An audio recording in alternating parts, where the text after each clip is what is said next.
मारने के लिए आतुर हुए। शंकर भगवान के सिर से एक पसीने की बूंद पृथ्वी पर गिर गई। गिरते से एक धधकता हुआ अंगारा, लाल धधकता हुआ अंगारा ग्रह एक पुत्र के रूप में जन्म ले लिया। पृथ्वी से हुआ, इसलिए मंगल कहला गया। धधकता हुआ।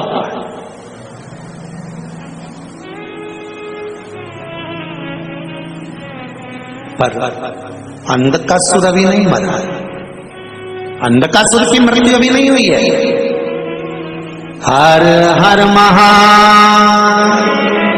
अंधकासुर की मृत्यु अभी नहीं हुई। धधकता हुए अंगारे के रूप में मंगल ग्रह प्रकट हो गए, जन्म ले लिए। पार्वती जी ने पूछा ये कौन है? शिव जी कहते हैं ये मेरे पुत्र के तुल्य है, क्योंकि मेरे शरीर के पसीने से उत्पन्न हुआ है, मेरे मस्तक के पसीने से पृथ्वी पर गिरने के कारण ये उत्पन्न हुआ है। इसका नाम मंगल होगा। ये ग्रह मंडल में रहेगा, देवताओं के रूप में पूजा जाएगा, पर मेरे क्रोध के कारण उत्पन्न हुआ है, इसलिए इसका ग्रह थोड़ा सा क्रूर हो।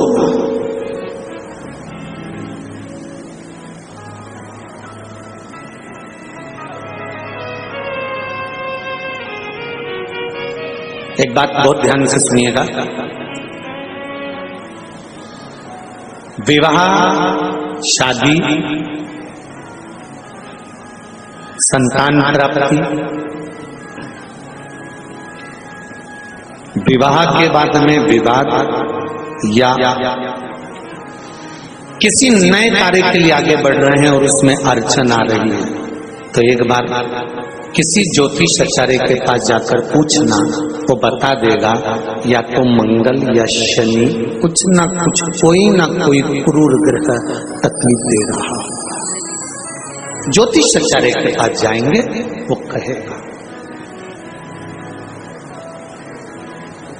जितने भी ग्रह हैं, चाहे राहु हो, केतु हो, मंगल हो, शनि हो, बुध हो, भौम हो, सूर्य हो, ये सारे जो ग्रह हैं ये शंकर भगवान के शिवलिंग के पास में विराजमान है।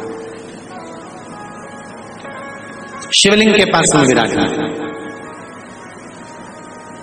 कभी मौका मिल जाए, विवाह शादी में देरी हो रही हो, या कोई नया कार्य चालू कर रहे हो उसमें देरी हो रही हो, या कोई सर्विस के लिए, नौकरी के लिए जा रहे हो और वो कार्य नहीं हो रहा हो, तो एक धतूरा, केवल एक धतूरा, उस धतूरे को फोड़कर उसके अंदर का फल निकालकर उस फल को शिवलिंग पर चढ़ाकर एक लोटा जल शंकर भगवान को समर्पित कर।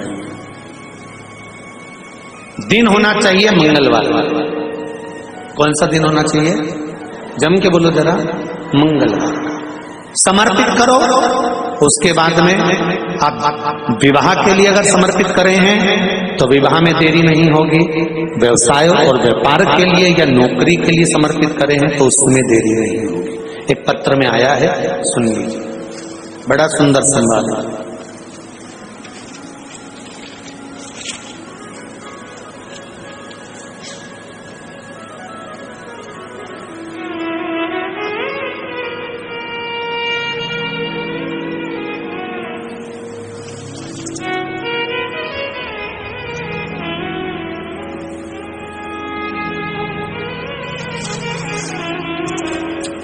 Shri D Sarika, D Shankar, संगार Reddy, Telangana. कहीं बैठे हैं? आप ही हैं? दोनों हाथ हिला दो एक बार। श्री शिवाय नमस्तुभ्यम। आपने पत्र में लिखा है, गुरुजी चरणों को कोटि कोटि प्रणाम। शिव महापुराण की कथा की महिमा।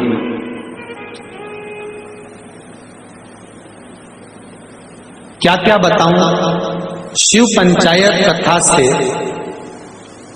हमने, जो शिव पंचायत कथा हुई थी, आप लोगों ने भी टीवी पर श्रवण करी होगी, उस कथा से हमने सुना था।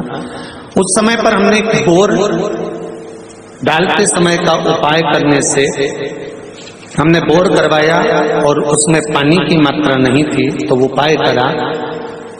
बाबा की कृपा से पानी 85 फीट को आ गया। 5 बेलपत्र पानी के तांबे के लोटे का डालकर धतूरे वाला प्रयोग का स्मरण किया और शिव की कृपा से वो जल 85 फीट पर अच्छा मीठा जल प्राप्त हो गया।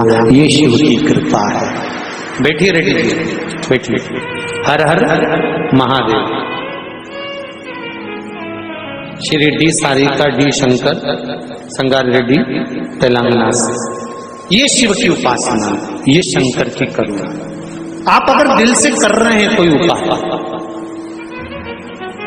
आप भगवान शंकर की आराधना अगर दिल से कर रहे हैं, भगवान शिव की आराधना आप हृदय से कर रहे हैं, तो ये निश्चित है कि शिव दिल से सुनेगा जरूर। तेरा ही दिया मैंने खाया पिया है, तेरा शुक्रिया, तेरा शुक्रिया। आप शिवलिंग पर पहले चढ़ा रहे हैं, उसके बाद जल चढ़ा रहे हैं। दूसरा, जल चढ़ाने के बाद बेलपत्र चढ़ा रहे हैं। ये 2 अलग अलग क्रम है शंकर भगवान की पूजन के। आप समझ लीजिएगा जरा, ये प्रसंग कभी नहीं आया, आज आया है तो उसको समझ। पहले बेलपत्र, उसके बाद में जल जो चढ़ाया जाता है, ये रोग मुक्ति के लिए चढ़ाया जाता है। काय के लिए चढ़ाते हैं अपन? रोग के निवारण, रोग मुक्ति के।